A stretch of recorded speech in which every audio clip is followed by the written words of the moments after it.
Anarchists argue that illegitimate authority should be dismantled from below. As human beings, we are innately curious about our possibilities for self-improving, self-directed activity, and we become justifiably angry when those possibilities are limited by the exercise of power.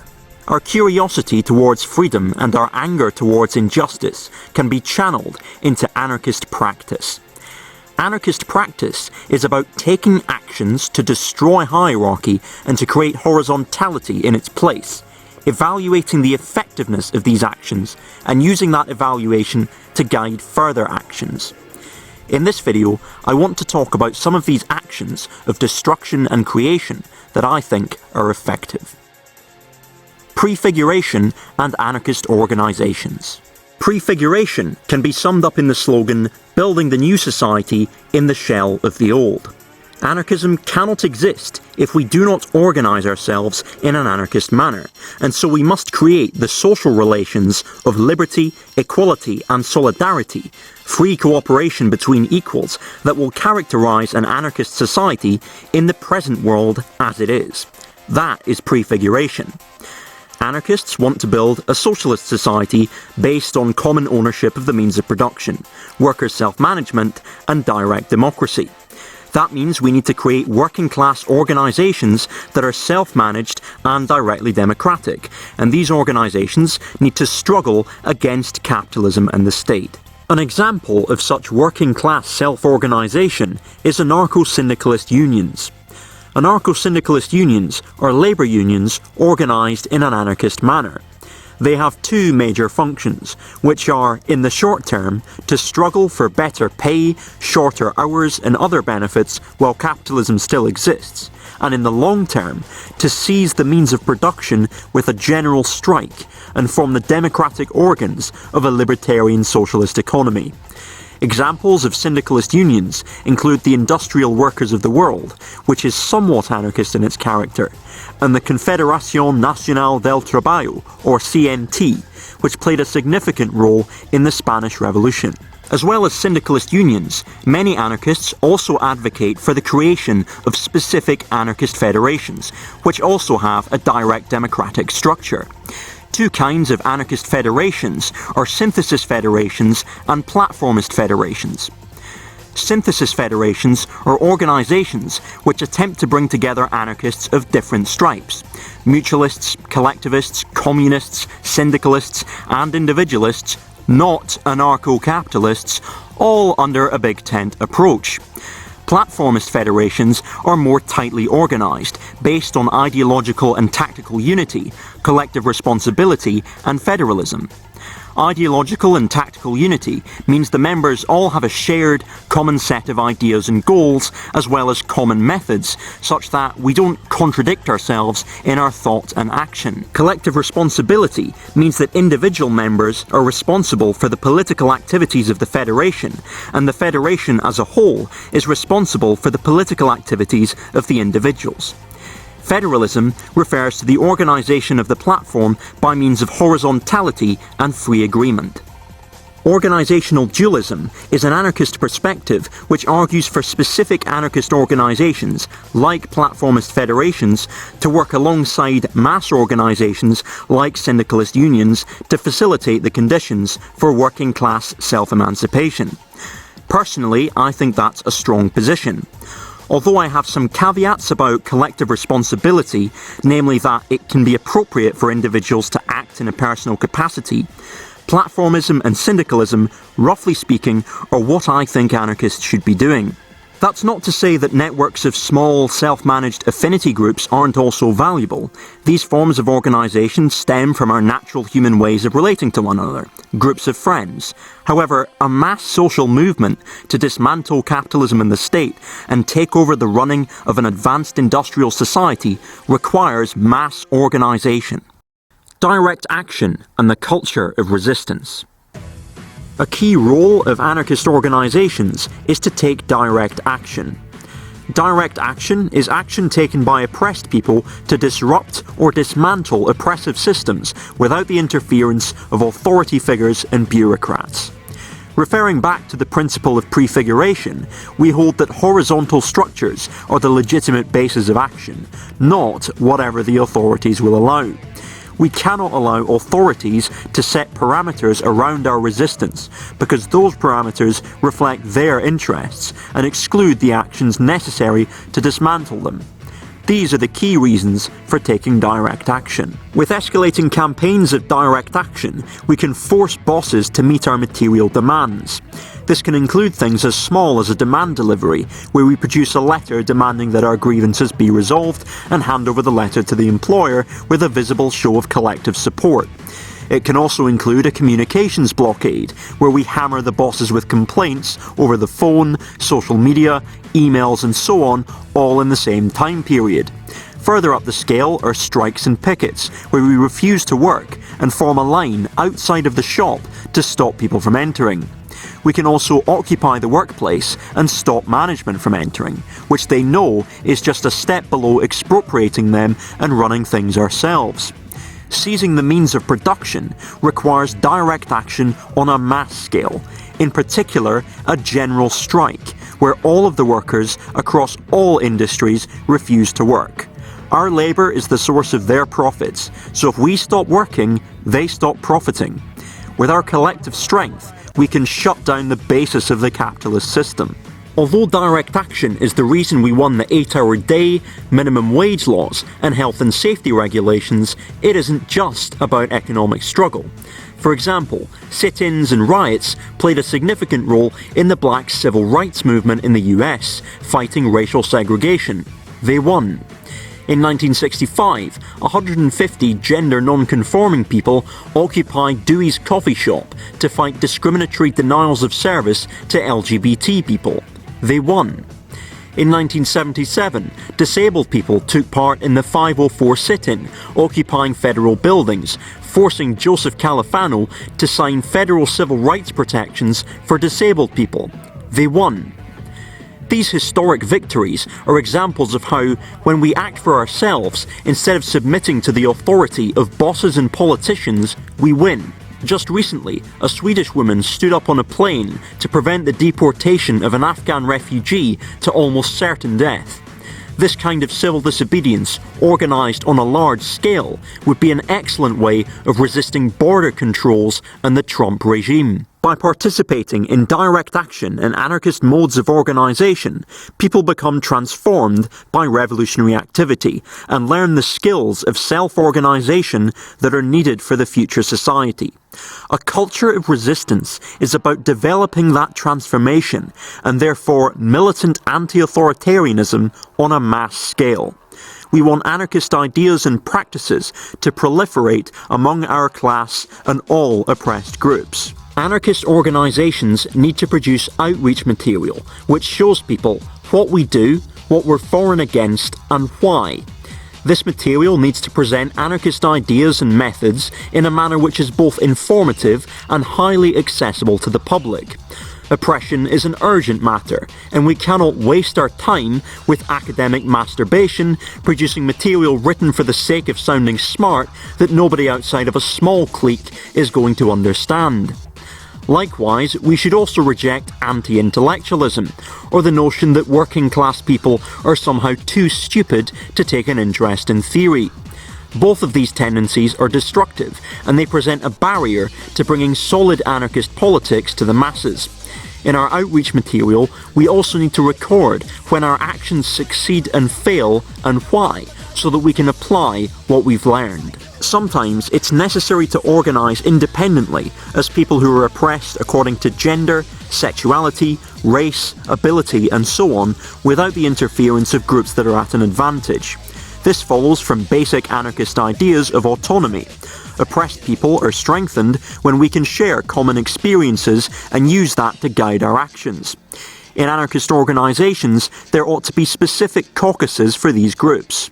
A culture of resistance is also about building self-organised structures of mutual aid, which subvert systems of oppression. Lorenzo Comboa Ervin has written about building a black survival program, which includes things like creating a black liberation educational system from nursery to college, where black people can increase their self-knowledge and learn their history. The the Black Panthers organised free breakfast programmes for school children and educated the youth about black liberation. One of the demands of the local chapter of Action for Trans Health in my city is for trans people to be properly medically trained so that they can safely meet their own needs and bypass the bureaucracy that's been created against them. These kinds of things are a part of the culture of resistance. There ought to be anti-fascist organisations which physically confront white supremacists, stop them from organising, and work in communities to counter the ideologies that are convenient for capital and the state. We need to make a point that immigrants don't drive down wages, bosses do. Many people already believe that politicians are corrupt liars. A culture of resistance means the ruling class are completely delegitimized in the popular imagination, so that for every sickening royal display, it's matched with widespread calls for the guillotine. In Argentina, around the time of the recovered factory movement, the slogan was "Que se vayan todos," all of them must go. At one point, 5 presidents were overthrown in 10 days due to the upheavals. That's the culture of resistance. Social revolution. Anarchists don't want a political revolution. We're not interested in Bolshevik-style coups, a mere change of rulers, or small groups of conspirators claiming to act on the public's behalf. And we don't believe a free society can be constructed by means of a government decree. We want a social revolution, the complete dismantling of hierarchical systems in all aspects of life. Suppose that there exists a large network of affinity groups, syndicalist unions, anarchist organisations, community assemblies, anti-fascist groups, and so on. Through the infrastructure of popular organisations of struggle, the masses have developed the skills for self-government and ultimately desire the abolition of all oppressive hierarchies and the construction of a state and class-free, libertarian socialist society. If our organisations are shutting down industry, using a revolutionary general strike to try to take possession of the means of production, at that point the ruling class is left with the police and the military.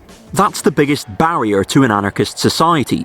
The ruling class use brute force through the police and military to exercise authority over the rest of us, and they will not relinquish their power. They use physical aggression against us to maintain their rule. For these reasons, alongside a general strike, an armed insurrection would be necessary to carry out coercive expropriation of capitalists and to confront the state.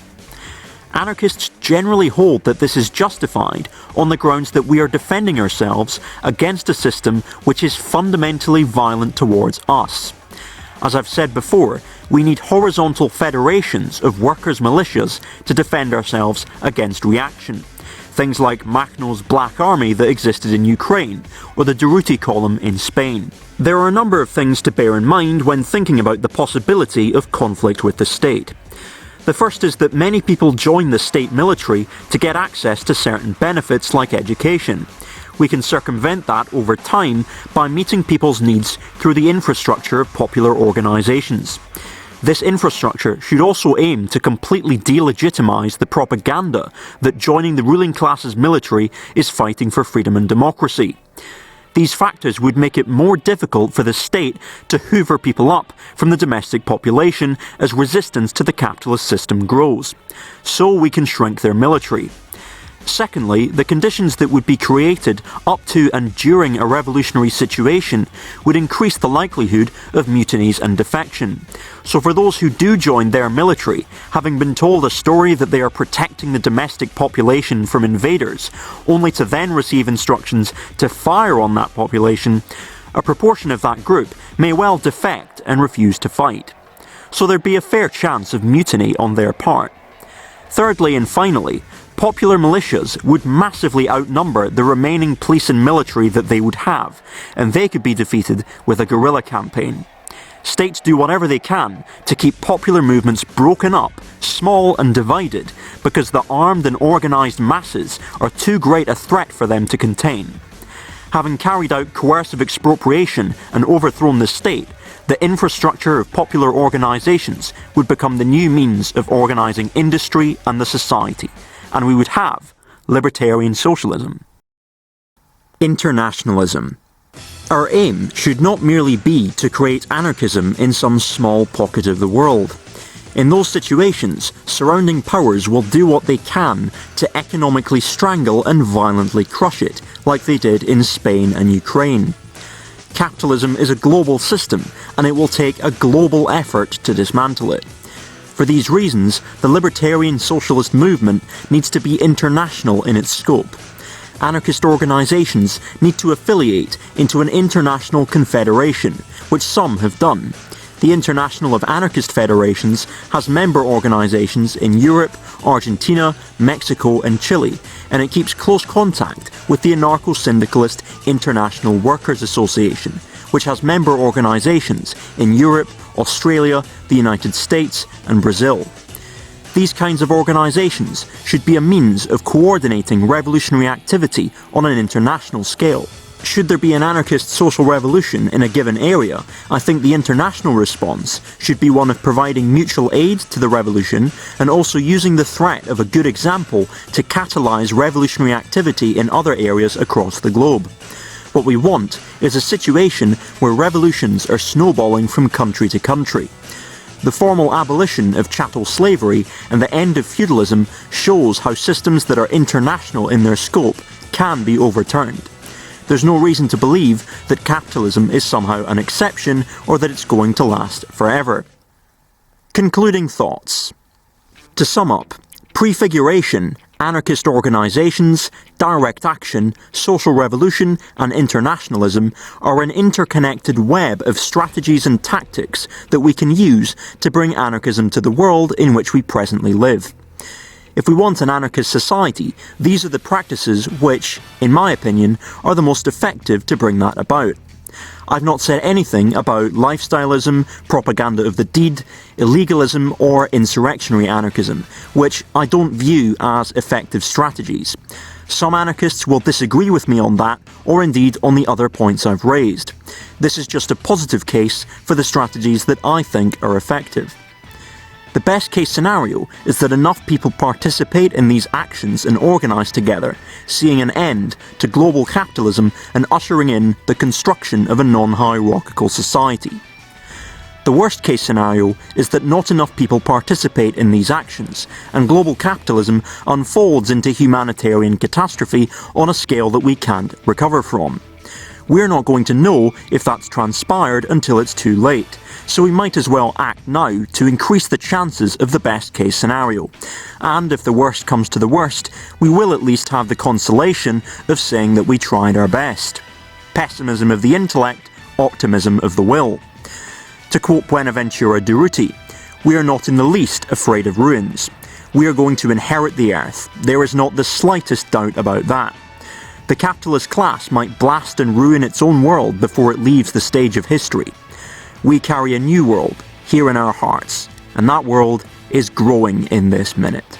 Many thanks to my contributors on Patreon: Brandon Halkos Tisher, Comrade Dr. Fraser Crane, Cyclodeon, Deviath Fur, Flagburner, Google Hushabye Valley or I'll Give You a Swirly, Jack Bryant, Joe Martin, Marty, Michael Norling, Patrick Gordon, Richard Pearson and XXX Swagmaster 420 XXX. This has been Libertarian Socialist Rants. Thanks for watching.